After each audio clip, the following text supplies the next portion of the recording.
Middle Ages, by the 1400s, the Europeans began to buy silks and spices and other things from Asia, especially spices such as pepper, cinnamon, and nutmeg, because they were in great demand for conserving and flavoring the food.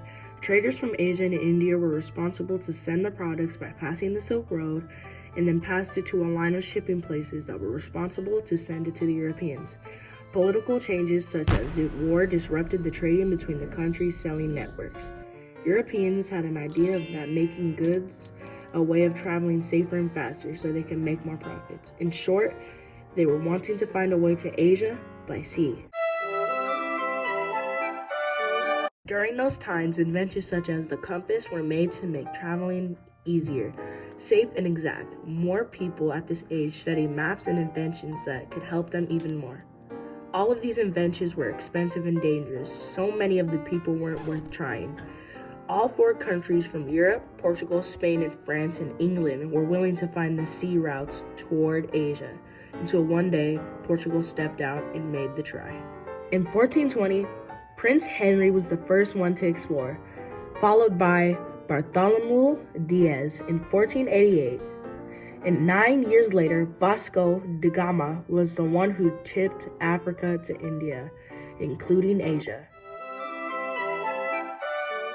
One of the most and greatest explorers was Christopher Columbus from Italy. After years of trying to put the exploration in progress, finally, he got support from Ferdinand and Isabella of Spain. In August 1492, Christopher Columbus sailed out with 3 ships, Santa Maria, the Nina, and the Pinta.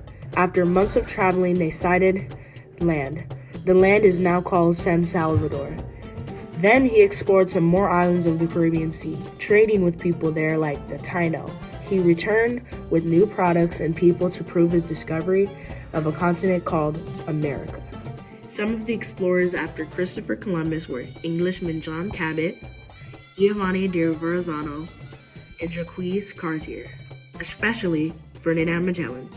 Ferdinand Magellan, the first person to round the globe from Spain to Asia and then return. They ran out of food and water, and he had to eat nasty things to survive. They had to stop in the present-day Philippines. Lamentably, our explorer died in a fight between local groups. The crew members were the one who finished sailing. They returned to America with only for 3 objectives: conquest, explore, and trade. The explorers were Cortez, Vasco Núñez de Balboa, and Francisco Pizarro.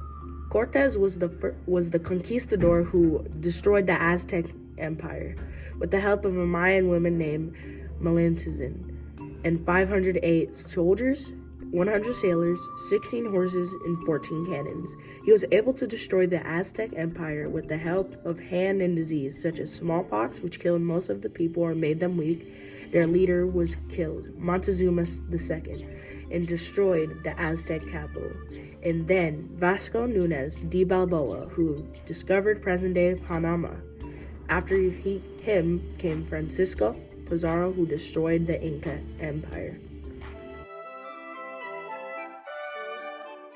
The Treaty of Tordesillas was trade between the Americas and Spain.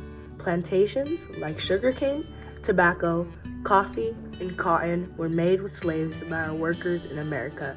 The trading between countries, something called commerce, and that's what the age of exploration and trade was all about.